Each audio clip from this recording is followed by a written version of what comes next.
مولانا قیامت والے دن جب نبی کریم صلی اللہ علیہ وسلم سب سے پہلے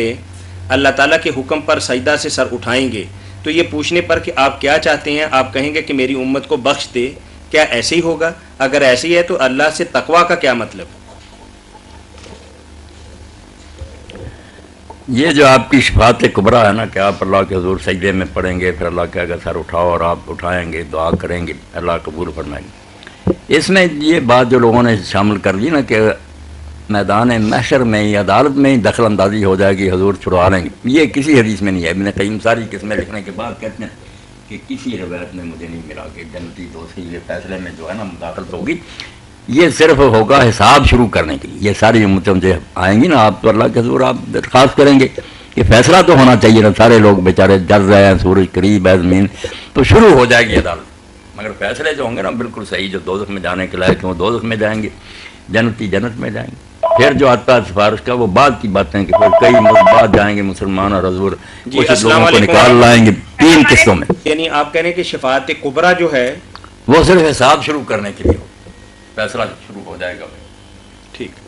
اور نبی کریم صلی اللہ علیہ وسلم کی سفارش کب ہوگی؟ نہیں، آپ کی سفارش پر ہی شروع ہوگا، مگر بعد میں جو ہے نا پھر انبیاء رسول اللہ اور سارے نیک لوگ جن جن کو یاد کریں گے وہ جائیں گے، اللہ جانے کتنی مدت کے بعد جائیں گے، اللہ تعالیٰ سے اجازت لیں گے، پھر حکم ہو جائے گا کہ یہ لوگ جو ہے نا نکال پائے، حد لی حد، اللہ حد کر کے وہ نکال لائیں گے، پھر اس طرح دوسری مرتبہ 3 قسطوں میں نکالیں گے جو نکلنے کے قابل ہیں، پھر کہہ دیں گے اب تو وہی رہ گئے جن کو قرآن نے روک لیا، ہمیشہ دوزخ میں رہنے والے، تو دوزخ میں سے سفارش سے نکالے جائیں گے، فیصلے میں بالکل جس سے لے کے کوئی وہی بھگتے گا۔ ٹھیک ٹھیک ہے۔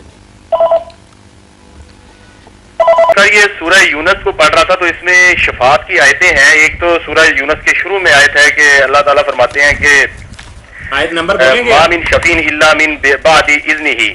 اور ایک دوسری آیت چل کے آگے آتی ہے جس میں شفاعنا کا ذکر آتا ہے کہ وہ جو ہم سے جو ہے نا وہ آگے اس کا شرک کا بھی تذکرہ آ رہا ہے کہ وَيَقُولُونَ هَؤُلَاءِ شَفَاعُنَا عِندَ اللَّهِ قُلْ أَتُنَبِّئُونَ اللَّهَ بِمَا لَا يَعْلَمُ فِي السَّمَاوَاتِ وَلَا فِي الْأَرْضِ سُبْحَانَهُ وَتَعَالَىٰ عَمَّا يُشْرِكُونَ۔ ان کے تناظر میں اب یہ سوال ایک دو پیدا ہو گئے ہیں کہ ایک تو اللہ تعالیٰ نے یہاں کہا ہے کہ تم جو سفارشی ٹھہرا رہے ہو تو کیا مجھے خبر نہیں ہے ان چیزوں کی کہ تمہاری ریکمنڈیشن ہوں گی تو میں اس پہ معاملات کروں گا، ایک تو یہ سوال پیدا ہو گیا۔ تو دوسرا یہ ہے کہ اللہ تعالیٰ اس میں حکم بھی دے رہے ہیں کہ بھئی میرے حکم کے بعد میں جو ہے نا وہ شفاعت کا حق دوں گا، اور تیسرا سوال یہ پیدا ہو گیا کہ اگر وہ مشرکین جو تھے وہ اپنے بتوں کو راضی کرتے تھے کہ یہ اللہ کے ہاں سفارشی ہیں، تو ہم بھی اگر اپنی کچھ شخصیات ایون کہ آپ صلی اللہ علیہ وسلم کی ذات ہی کے حوالے سے ہو کہ ان کی رضا بھی ہم چاہیں کہ وہ بھی ہماری سفارش کریں اور ان کو بھی ہم راضی کرنے کے لیے کچھ بھی معاملات کریں، خواہ وہ اللہ تعالیٰ کے پسندیدہ معاملات ہی کیوں نہ ہو، تو اس کے حوالے سے کچھ تھوڑا سا بتائیں کہ یہ کس تناظر میں ہم اس آیت کو لیں گے اور شفاعت کا مقصد اور مطلب جو ہے یہاں پہ کیا بیان ہوا ہے؟ یہ نقوی صاحب قرآن مجید میں اس مقام پر ہی نہیں، پورے قرآن مجید میں ایسا ہی آتا کہ کہیں تو اللہ تعالیٰ کہتا ہے کہ اللہ کی بارگاہ میں کوئی شفیع نہیں ہے، کوئی سفارش نہیں کرے گا، بالکل نفی آ جاتی ہے۔ کہیں آتا ہے کہ وہاں اللہ کی اجازت کے بعد لوگ سفارش کریں گے، دونوں طرح کی آیتیں آتی ہیں۔ تو جن میں سرے سے نفی ہے نا کہ کوئی ان کا مددگار نہیں ہے، بھی یہ کفار اور مشرکین ہیں جو بالکل اللہ کے باغی اور دین کے مخالف ہے نا، ان کو کوئی سفارشی نہیں ملے گی، جن کے بھروسے یہ بیٹھے ہوئے نا وہ زبان بھی نہیں کھول سکیں گے اور نہ اللہ تعالیٰ ان کو بولنے دے گا۔ اور جو مومن ہیں، موحد ہیں، نیک ہیں، اچھے سے اچھے کام کرتے ہیں، مگر پھر بھی کچھ کوتاہیاں رہ جاتی ہیں، کچھ کوتاہیاں نہیں بہت اعلیٰ ہے مگر وہ بھی چاہتے ہیں ہمیں درجہ اس سے زیادہ ملے، ہیں وہ لائق تو ہیں کہ جنت کی تیسری منزل میں جائیں مگر رفع درجات ہو جائے، کوئی اللہ کا بندہ سفارش کر دے اللہ تعالیٰ اس کی بجائے تیسری منزل کی بجائے 10ویں دے دے، اس کو ساری امت مانتی ہے کہ رفع درجات تو اللہ کا فضل ہے، اس سفارش سے کسی کا کیا بگڑا، نا انصاف میں کوئی رکاوٹ پڑی۔ البتہ مجرموں کے بارے میں کہ جو مشرک کافر بھی نہیں ہے مگر مسلمان ہیں مجرم، ان کے بارے میں اللہ تعالیٰ نے یہ بات کہی ہے کہ کسی کو یہ حق نہیں ہے کہ سفارش کے بھروسے پر دلیری سے گناہ کرتا رہے، اگر کرتا رہا نا کہ رسول اللہ راضی ہوں گے چھڑا ہی لیں گے، ارے تو کوئی نہیں آئے گا مات کو، بلکہ رسول اللہ اٹھے گواہ پیش ہو جائیں گے کہ یہ خبیث میری شریر کی مٹی پلیز کرتا تھا۔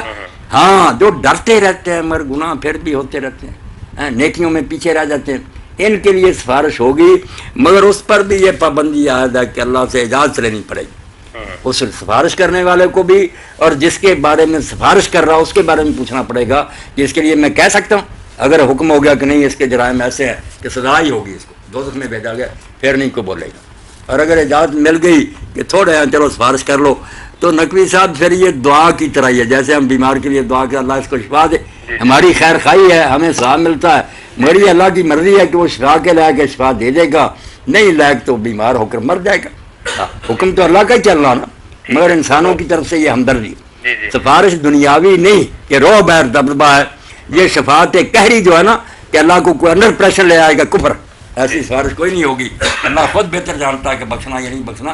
دعا کی حیثیت میں درخواست ہمدردی یہ آپ وسلم سے دعا شفاعت کی مانگنا ہے کہ آپ وسلم ہماری شفاعت کریں نہیں آپ سے نہیں اللہ سے دعا کر سکتے کہ اللہ رسول اللہ کو ہمارے لیے اختیار دینا اور حضور کو اجازت دینا ہمارے لیے سفارش کریں یہ اللہ سے سارے اللہ ہی کی طرف لوٹتے ہیں اللہ کی طرف لوٹ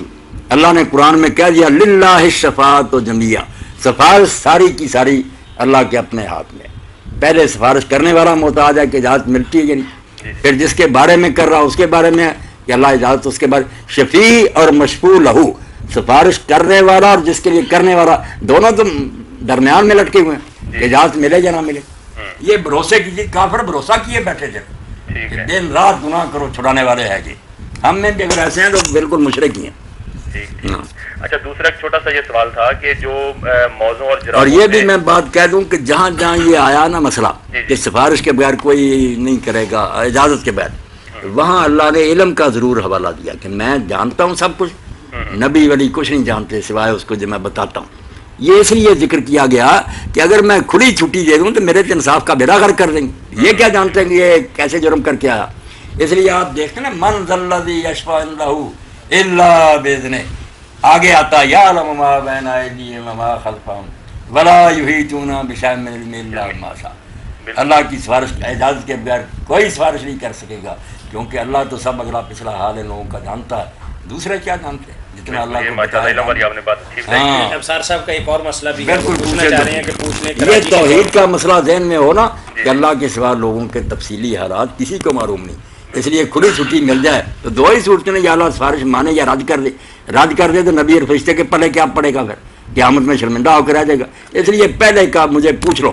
کہ اجازت ملتی ہے یا نہیں ملتی.